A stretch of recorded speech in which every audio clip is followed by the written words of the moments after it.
Hare Krishna. So most welcome and have a very happy Diwali. Yeah, Diwali, Deepavali. It's also called what was that? Deep Mallika. I was reading Deep Mallika. Yeah, one second. It's called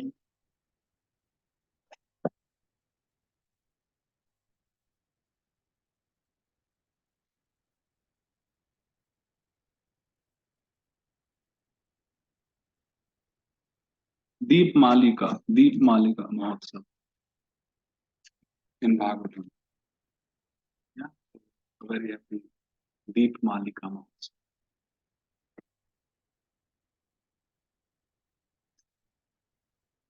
So resuming from Sri Harinamamrita Vyakaranam, Sutra 83. R Ishvarat Sarveshwara Gopalayo. So this is the last section of Sandhis. This is the Vishnu Sarga Sandhi. Uh, we did a couple of sutras in the last class. Moving ahead. Ra Ishvarat Sarveshwara Gopalayo. So this sutra says that if there is an Ishvara,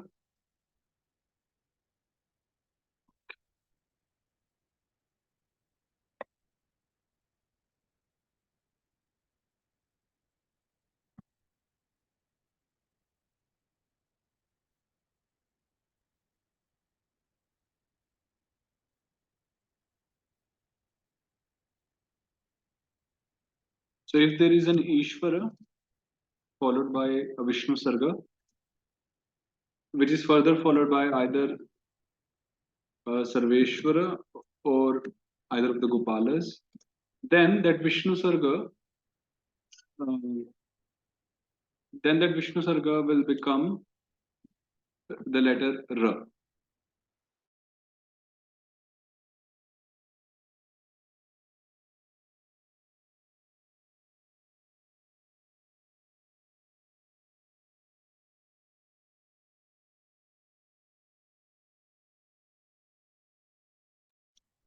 So that Vishnu Sarga will become R Rama. For example, this is actually a very common Sandhi. So Harehe Idam. So Harehe ends with the Vishnu Sarga, which is preceded by an Ishvara. What are the Ishvaras, by the way? Avarjita Sarveshwara Ishvara. So the Sarveshwaras, 14 vowels, excluding the Advaya. So the remaining 12 of them are called the Ishvaras. So A Rama is obviously an Ishvara. So we have Vishnu Sarga preceded by an Ishvara and followed by E Rama, which is a Sarveshwara. So this Vishnu Sarga will become Ra Rama. So we'll get Hare Idam. Hare Idam. You can also say out any examples if you can recall. Uh, let's say Harihi, you know, okay. Okay, in this one, Harihi Sarvatra. Now here, Harihi Sarvatra, this sutra won't be applicable in this example. Why?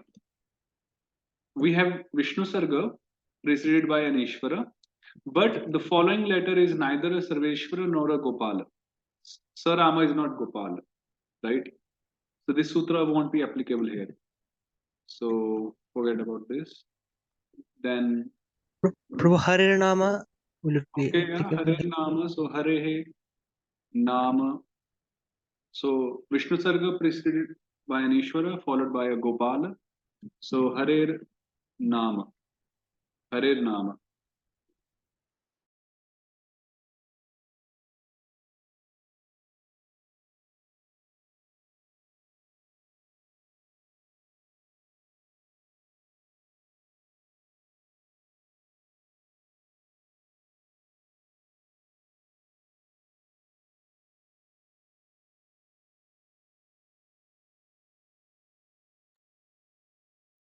Yeah, Hare Nama. Any more examples if you can recall?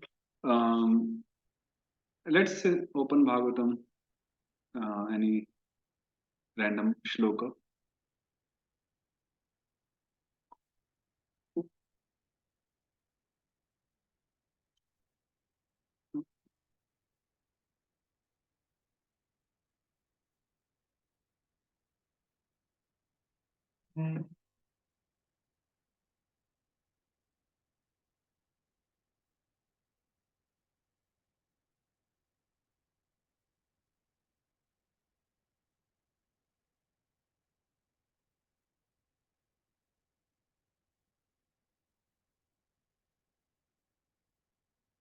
Okay, let's see if there is anything in the first one.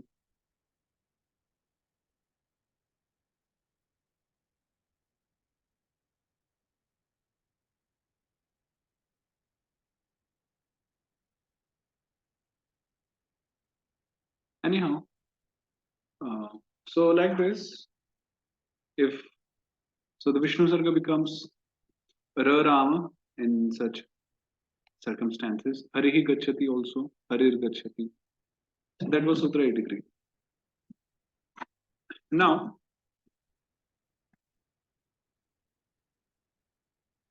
so there are some words, for example, let's say Pratar, let's say Bhratar, what else? Pratar, Bhratar, and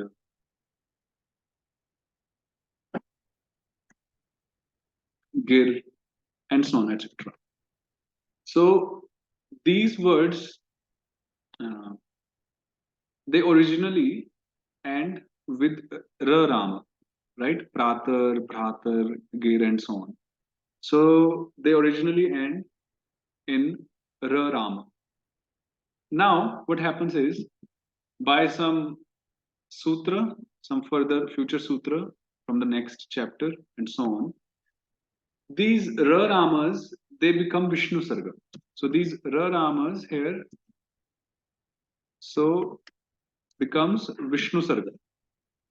So it becomes like Pratah, uh,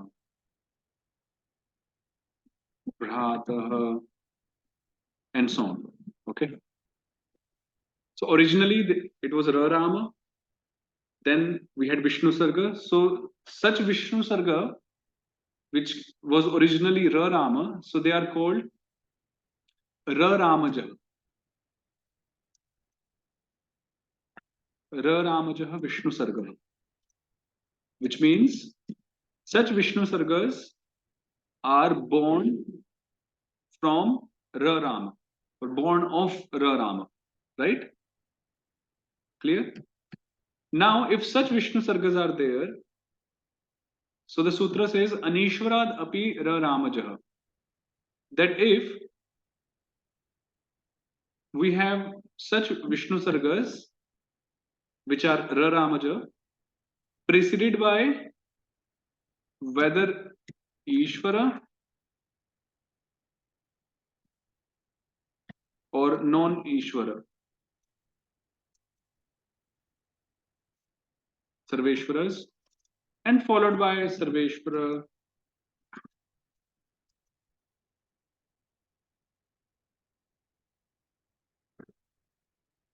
or Gopala.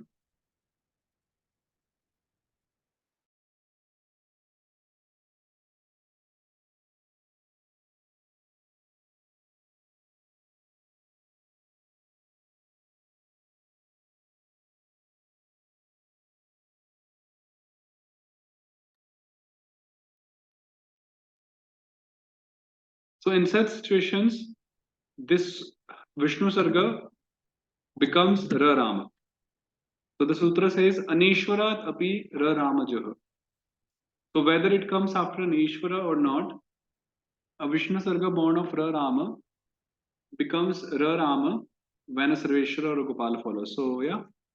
So if we have such Vishnu Sarga which is born of Ra Rama, so it becomes Ra Rama. So whether it is preceded by Ishvara or non-Ishvara, basically any Sarveshwara, and if it is followed by either Sarveshwara or Gopala. So examples given are Pratah atra. So pratar atra. Now in Pratah, Vishnu Sarga is preceded by a Rama, which is not an Ishvara. So any Sarveshwara could be there. So we have this a. In Gi becomes Gir, Bhrataha, Bhrata, and so on. So like this. Now the question would be, how do we know which Vishnu Sarga is born of Rama, which Vishnu Sarga is not born of Rama? So the answer is, as we move ahead to the next chapter and we do the declensions of the nouns of the words, different words. So by doing such declensions, we get a knowledge of words uh, which end with Rama and their forms, their declined forms, and so on. So I think, yeah, the next chapter helps us uh, get to know such words, their forms, and so on. So for the time being, just Vishnu Sarga, which is born of Rama, will again turn into Rama if Sarveshwara or any Gopala follows.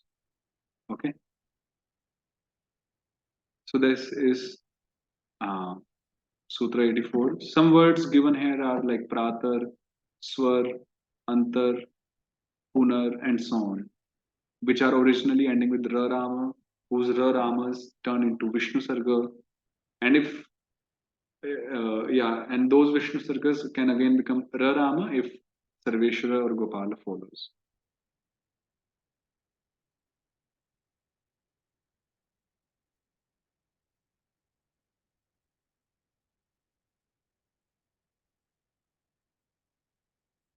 Now, Sutra 85. Ahno Vishnu Sargasya Ro Ratri Rupratantradanneshu. The Vishnu Sarga of the word Ahan. So, word is Ahan, but by some further rule, this Ahan turns into Aha. Aha means day. Aha means day. So, if we have the Vishnu Sarga of Aha, Ahan Shabd, like Aha, ending with Vishnu Sarga. So the Vishnu Sarga of the word Ahan becomes Ra, it will become Ra when any word follows, anything follows, um, except for these three words, Ratri, Roop, and Rathantar. So you can see here, Ahaha, Ahaha, the example given by Jiva Goswami. So we have this Vishnu Sarga and anything following. So this Vishnu Sarga is belonging to this Ahan word, Aha. So this Vishnu Sarga will turn into Rama, so we'll get Ahar, Ahar. Similarly, Ahah, Ganaha, so the Vishnu Sarga turns into Ra, so Ahar, Ganaha, and so on. But even there is very famous word, Ahar Nisha, which means day and night. Ahar Nisha. So that's Aha, and then Nisha. So the Vishnu Sarga of Aha turns into Ra, so we get Ahar Nisha, and so on. Now, if we have those three words, Ratri, Roop, and Rathantara, then we apply Sutra 80th. So, for example, Ahaha, Ratri. So the Vishnu Sarga of Ahaha is there preceded by Rama, followed by Ra, which is a Gopala. So we turn this Vishnu Sarga into U, and then Udvay O. So we get Ahoratri, which means day and night. Ahoratri.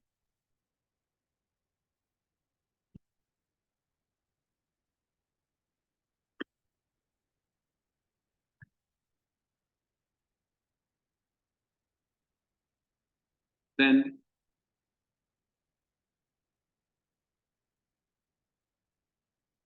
okay, this is the last one.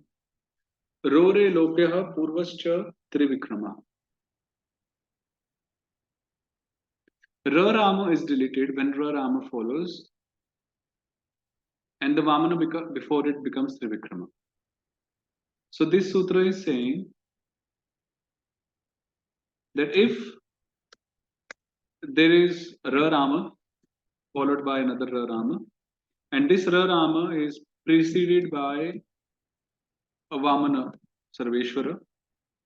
So, in such scenario, the first Ra Rama will be deleted.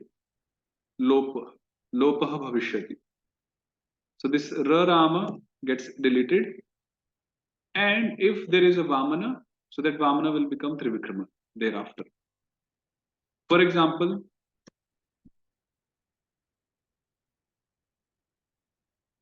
I'll give one example from, okay, let's take one example from the book and one more from Guru Ashtakam. So, Ataha Rama Nujam Pashya. Example given in the book. Bhrataha Ramanujam Pashya. I'll just remove Pashya. Bhrataha Ramanujam. So first of all, Bhrataha, the Vishnu Sarga is born of Ra Rama. So by Sutra 84, we'll turn it back into Ra Rama. Anishwaradapi Ra Rama Ja. Then we have Ra Rama, right? Followed by another Ra Rama. And this first Ra Rama is preceded by a Vamana, right? So this Ra Rama will get deleted, and this previous Vamana, it will become Trivikrama. So we get Bhrata Ramanujam. Now, this one is really tricky when we see it in scriptures, because to be able to identify it, it really takes time initially. And I mean, the context really helps to figure out the sandhis for this rule. Because just by saying the words Bhrata and Ramanujam, to get to the words Bhratah Ramanujam, uh, is a bit difficult. So Bhrata Ramanujam, that's the first example. Second example from Guru Ashtakam. So that the sixth verse, Nikunja Yuno Ratikeli Siddhyai, that one. So Nikunja Yuno and Ratikeli Siddhyai Ityadi. Now we have Vishnu Sarga followed by Ra Rama. So first of all, Sutra 83rd will be applicable. Ra Ishwarat Sarveshwara Gopalayo. Right? So we have this Vishnu Sarga preceded by an Ishvara, followed by a Gopala. So this Vishnu Sarga will first become Ra Rama. Okay? Then, seeing this rule 86, we have Ra Rama followed by another Ra Rama. So this Ra Rama will be deleted. And now here it is already a Trivikrama, so we can't make Trivikrama into Trivikrama. It's not actually a prerequisite that has to be a Vamana Akshara before it. No, it can be a Vamana, it can be a Trivikrama. So that's not a hindrance in doing the Sandhi here. So we get Nikunja Yuno Ratikeli. So this is what we sing in Guru Ashtakam. First time we got to know this, right? Who knew this before? This Nikunja Yuno Sandhi? Anyone? I think so. You knew Madhuga Prabhu? Okay. Yeah, so this is like an open secret, as we say. Open for us every day, we sing, we chant. So Nikunja Yuno, so like that. So basically Nikunja Yuno, this is 6.2 of,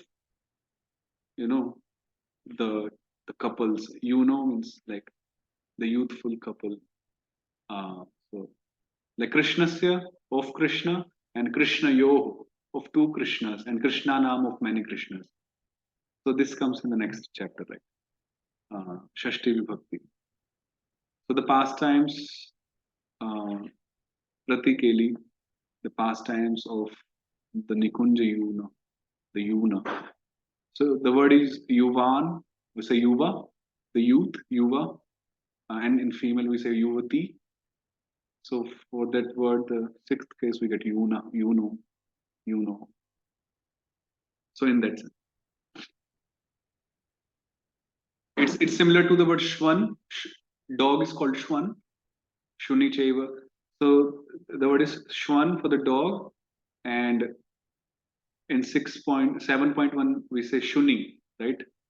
So shwan becomes shuni, like shuni chaiva, shvapakecha, pandita samudarshina. Similarly, yuvan, same kind of declension. So yuvan and shwan, so becomes yuno, shuno. So just a reference. So this was the sandhi here, and here we complete chapter 1, Sangyas, Sandhis.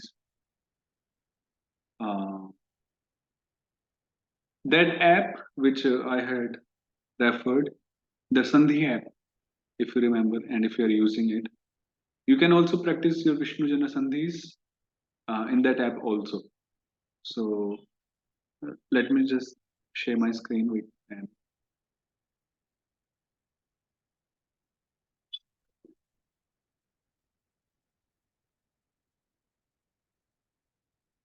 So you can practice both, like all Sarveshwara Sandhis, Vishnu Jana Sandhis, Vishnu Sarga Sandhis there in the app. Preparing for exam also would be helpful.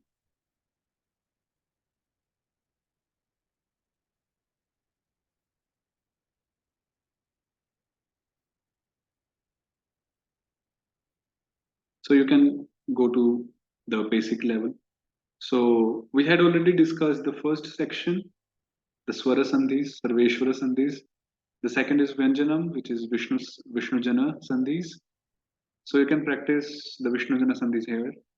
You can just click on each category and then just start doing the Sandhis. And if you find any Sandhi which we have not done, you just leave them. That's fine. And then the third section is the Vishnu Sarga, the Visarga Sandhis. So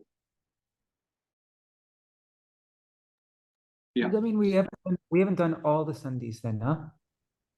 No, actually, the fact is, like in the Brihat version of Harinamamrit Vyakarana, there are few extra sutras which are not quite relevant, so they have been eliminated in the Madhyama version. So that's why. And this app is based on Panini also, Panini grammar. So some little things from there as well. Just that much. In Brihat, the Harinamamrit Brihat version, almost everything is there. So just the difference between Madhyama and the Brihat one. Yeah, so please do practice from this Vyanjanam Sandhi, the Visarga Sandhi, and practice both join Sandhi and split Sandhi, as I showed you earlier. So if you see below in the app here, so you see two options, join Sandhi and split Sandhi. So joining Sandhi is like, we take two words, this plus this. So Krishna plus Arjuna becomes Krishna Arjuna. And splitting Sandhi would be, it will show you examples like Krishna Arjuna, and then you will have to figure out the two right words. So please do practice in this way. On Wednesday, we'll also do practice in the class from this app, as well as some more practice. And then Thursday, we'll have the exam for the whole Sandhis, all the three kinds of Sandhis, Sarveshwara Sandhis, Vishnu Jana Sandhis, and Vishnu Sarga Sandhis, and also the Sangyas. So for the Sangyas, it will be only like I can like ask, okay, what are the Gopalas? Then you have to write the letters. Okay, these and these are Gopalas. Or I can show you the letters and just ask you, okay, what is this set of letters called? It can be Sarveshwara, Gopala, whatever. That's for the Sangya part. For Sandhis, joining Sandhis, splitting up Sandhis, easy ones. And yeah, mainly these two kinds of questions, joining and splitting up. Joining Sandhis would be more questions based on that. Splitting up would be less, but I'll try to give some easy ones. So yeah, please practice nicely. Again, sandhis are very important. Don't just do it for the sake of exams. It's important for moving ahead in our Sanskrit study, and also you can actually start implementing the sandhi gyan, the knowledge of sandhi, into your scriptural study as well. From now on only, you can start implementing. Uh, so it's not that we complete the whole grammar and then we start implementing. No, you can start now onwards. So this is a very good thing actually about Sanskrit grammar. So you just, and I showed you like from the Bhagavatam, the very first verse in the last class, how the sandhis are there, how we can figure out how they are done. So take help and you can practice now. Words. Okay, any questions here? Otherwise, we'll stop and we'll resume on Wednesday. Hope practice.